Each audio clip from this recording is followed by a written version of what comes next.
Hi! 20 Star Wars things you don't know about. You won't believe what's number 13. But before we start, you will get good luck tomorrow if you like this video and follow me in 3 seconds. Number 1, the Lost 20. In Attack of the Clones, the Jedi Order mentions the Lost 20, Jedi Masters who voluntarily left the Order. Count Dooku is one of them, and their bronze busts are displayed in the Jedi Temple. Number 2, the Whills and the original Star Wars concept. George Lucas's original drafts referenced the Journal of the Whills, which would have framed the entire saga as a story being told by ancient beings called the Whills.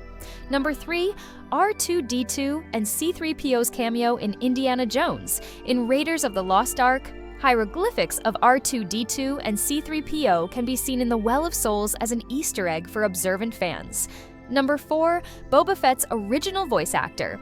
Before the 2004 re-release of The Empire Strikes Back, Boba Fett's voice was portrayed by Jason Wingreen. Temuera Morrison's voice was added to match his role as Jango Fett in the prequels.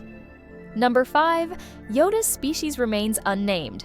Despite decades of lore, George Lucas and subsequent Star Wars creators have intentionally left Yoda's species a mystery, with almost no information on his origins. Number 6, real-life inspiration for Chewbacca.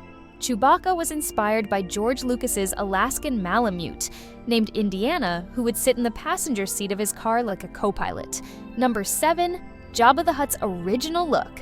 Jabba was first portrayed by a human actor in A New Hope, but this was replaced with a CGI version in the special editions to match his slug-like appearance from Return of the Jedi. Number 8, the Force as originally explained. Before the concept of midichlorians, Lucas described the Force as a mystical energy field rather than a measurable biological trait, aiming to convey an enigmatic spiritual force. Number 9, Han Solo. Almost wasn't Harrison Ford. Before casting Ford, Lucas considered Al Pacino, Jack Nicholson, and Kurt Russell for Han Solo's role, but Ford, already working on set as a carpenter, eventually won the part. Number 10, the secret of Palpatine's deformity. In Revenge of the Sith, Palpatine's disfigurement from Mace Windu's lightning may not be a result of the attack, but rather a revealing of his true hidden Sith appearance. Number 11, Sith and Jedi colors have deeper symbolism. George Lucas chose red lightsabers for Sith, as a contrast to the Jedi's green and blue. These colors are meant to symbolize harmony versus aggression in the Force. Number 12, Stormtroopers aren't all clones. By the time of the original trilogy, Stormtroopers are not all clones. Many are ordinary recruits, hence their varied heights and skill levels. Number 13, Obi-Wan almost wore samurai armor.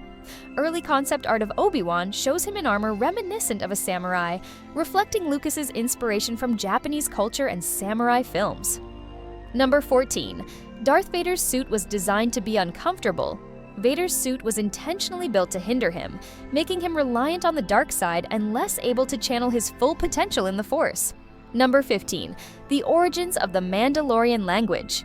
The Mandalorian language, Mando'a, was created by linguist Karen Travis, specifically for Star Wars Legends novels, but it later influenced the language used in the Mandalorian series.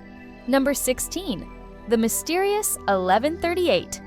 George Lucas often included the number 1,138 inches as an Easter egg in his movies, a nod to his early film THX 1138. Number 17, Qui-Gon's role in discovering Force ghosts. Qui-Gon. Jin was the first Jedi to learn how to retain consciousness after death, a technique he learned from the Whills, which he then taught to Yoda and Obi-Wan. Number 18, Luke Skywalker was originally a girl.